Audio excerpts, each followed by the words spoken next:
Vanessa and Recruiting Jim, thank you so much for having me on the show. For anyone that doesn't know me, my name is Denise Pereira, and I reside in the beautiful Melbourne, Australia. And it's a very bold claim, but we do have the best coffee in Melbourne. Just a little about myself: I run a small local sourcing talent consultancy here, where we provide recruitment training for anyone who's interested in upskilling themselves in sourcing, as well as we do some fractional recruiting and sourcing support, as well as we also help companies build out their sourcing function. That's just a bit about me. I mean, I'll be showing my age if I do tell you I've been in recruitment for quite a long time, close to almost 20 years there. So yeah, I've worked in all sorts of different companies, big consultancies, small consultancies, product companies, big banks, retails, etc. as well. And I've just recently launched my podcast about 2.5 months ago.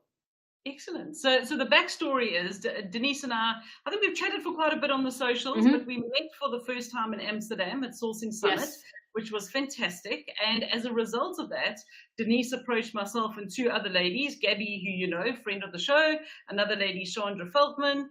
She invited us to be a guest on her podcast to do a wrap-up of Sourcing Summit. So Denise, tell us a little bit more about this podcast. Like, what inspired you to get it started, and what do you call your podcast?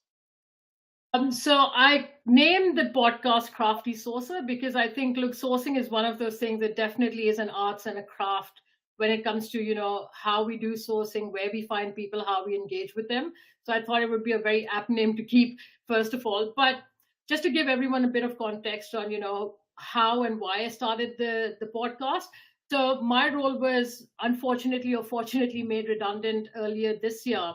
And while I was interviewing for sourcing roles, I already knew there was a gap, especially within Australia, around what was people's understanding around sourcing. And I said, okay, if I'm ever going to start a podcast, it definitely has to be dedicated to sourcing. Now, within Australia, we do have, and I'm going to call out two podcasts here, which are called Tarpod and Rubberband. And they're phenomenal, and they've done a really good job around, keeping the entire community up to date with what's happening from a talent acquisition perspective. But I had not heard of or wasn't aware of a dedicated sourcing related podcast. I also knew I had to make peace with the fact that not everyone is going to resonate with it, because sourcing is not everybody's cup of tea. The other reason why I started it was I really wanted to shine a light on APAC as a region in terms of, what we are doing, how we are doing it. I feel like other regions are doing it really well and they're loud and proud about it, but also wanted to bring a lot more awareness to others within the community around what sourcing is, the value of sourcing, and just how things have evolved, the evolution of sourcing from where we started to where we are, and how we can actually work as true partners within the talent ecosystem. But these were a couple of reasons why I started the podcast. Fantastic. And what episode are you on now? I believe we're on episode 11 or 12, I think. Yeah. Well done. That is excellent.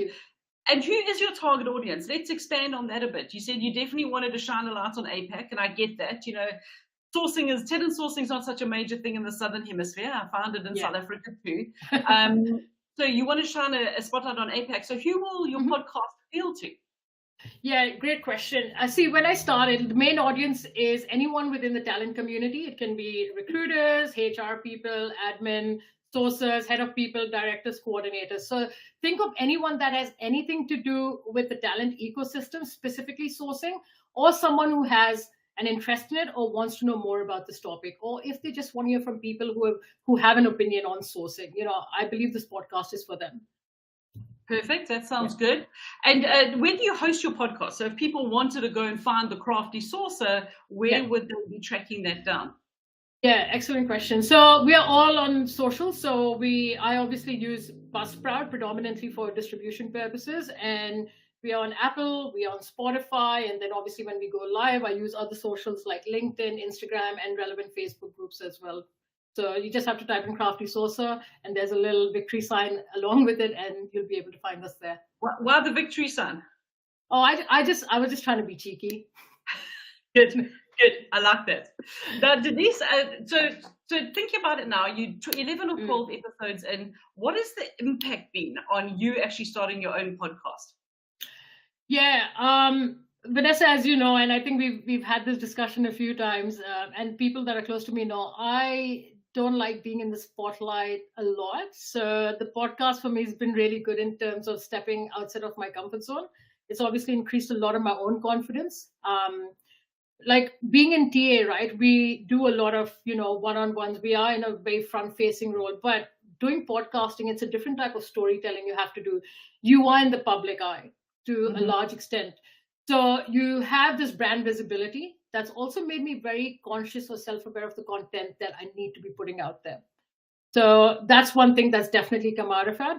I think the other thing is I've met some amazing people along the way. So guests that I've known prior to starting the podcast, who I've known throughout my journey here, and then obviously people who I had not met, and like yourself and Sandra and Gabby for the first time at Sosu, and then having people like you all onto the show as well. Like it when you hear people talk, and sometimes it's probably on same topics, but when you hear someone else speak, it's pretty inspirational around that. It validates a lot of your own thought processes around what you do, your own experience, your own background as well. Yeah, that sounds amazing because you're learning at the same time. It's almost like you're Mm-hmm. having a coffee with someone in the industry and Yeah, asking for the things that you want to know. yeah, exactly. I think you'll see my guest tomorrow is Robin Choi, who we both know. Oh, We also he's saw in amazing. Amsterdam from Higher Suite, and what was one of the things that he said about his podcast, not to give too much away here, is that completely selfish reasons you get to know the person and what drives them and what are they Yeah, implementing inside. So yeah, yeah. it's excellent. And, So and long-term plans for the podcast, like where to? Like, I mean, you're now on episode 12. Is this going to be? Do you go through the festive season? We all know, like Australia shuts down for January. So what is your? I'm going to continue because I think I want to stay the course, and being consistent has to be one of them. Yeah, When I started this podcast, it was for the community, and yeah, that was the main reason I started. It was never to monetize or do anything. Yes, while it's been very good for my own personal brand, it's yeah, given some power to the podcast, to my own business, and hopefully in return, it's done the same for some of the guests that I've had on there. Um, the frequency's been very, very consistent, but I will be very transparent and say it's not easy behind the scenes. It can be very time consuming. And when you're bootstrapping your way through all of this, when you're editing it can be challenging to find content that is unique and make sure that it's unique all the time as well. So yeah. we are going to go from doing it weekly to fortnightly, but we are going to stay consistent as well. We're going to make sure that we are, pumping out the content, because before starting the podcast, I made sure I did a bit of open source, sort of getting some feedback around what were some of the topics people wanted to actually hear and listen That's about, good. Yeah, what's yeah, important here. And every quarter, my plan is to put a call out there for, what sort of topics do people want to hear? Generative AI is the new thing, but people yeah. are keen on hearing what does it mean for sourcing. It's not just about putting in Boolean strings or whatever. It's also about other things that we can use it for. So I want to make sure that I'm staying in line with the market trends, but also I'm very respectful of the guests that I have on there and their background and their experience, and how we can mirror that so the listeners, find the content relevant to them when they listen to it. Yeah. That sounds amazing. So tell me, is there a link, or can you see a link yet about you winning business, winning new clients from maybe someone who's listened to your podcast and now wants you to do some work with their sourcing team, or how's that looking? Look, it's a slow burn. I will be honest. I'm not gonna, make it. I'm not gonna Yeah. paint a pretty picture here. Perhaps But that. But before I had someone come onto the podcast, there was someone who works for a big tech company and has mentioned that they have a role coming up and there might be some work in there for me. So even if one hit comes from there, not that I was looking for it, but I guess it's kind of paying back in its own right. Okay, excellent. Yeah, That's amazing. yeah, So yeah. tell us a little bit about your history, just in closing. Final question. Yes. I just want to hear from you. Tell us, because I find your story fascinating. Obviously, I know your personal story. How did you end up in Australia? Where do you come from? Yes, so originally born and bred Pakistani. I don't know if anybody might have picked up on the accent or whatever it might be, but yes, born and bred Pakistani. I moved to Australia 12 years ago for much better opportunities over here. As I mentioned to Vanessa, being I wasn't openly gay over there, so to come here and have a life that I have now, I'm very, very grateful for that. But I've been in recruitment for a while, and it really started in SAP recruitment, and that's when I actually fell in love with tech sourcing. And then when I came here, I was lucky enough to kind of, keep my feet in the same sort of domain and not really move away from there. But Pakistan, living in a country like Pakistan, has really taught me what it means to assimilate with different cultures, understand the different cultural nuances, and really bridge those gaps. And it's really helped me with candidates as well, because if we look at in Australia, we have a very diverse culture here. So to, be able to bridge those gaps, find common ground, and sort of bring that back into the business somehow, and just make people feel comfortable, I think, that's really helped me a lot since I've come to Australia. Yeah. Denise, all I can say is you're such an amazing person. Onwards and upwards. You're going to crack this whole solopreneur thing. I love your podcast. I try and listen to an episode every time.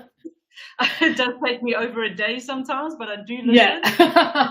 Thanks, Vanessa. Thank you for your time. Thank you for being a guest. Thank you, Vanessa. And I know that you and I are going to see each other later this week and then in 2 weeks' time, because we are emceeing the conference together. So really looking forward to that. So Denise, any final thoughts? If there's anyone sitting out there, for your podcast, just give us one more blurb about where they can find you.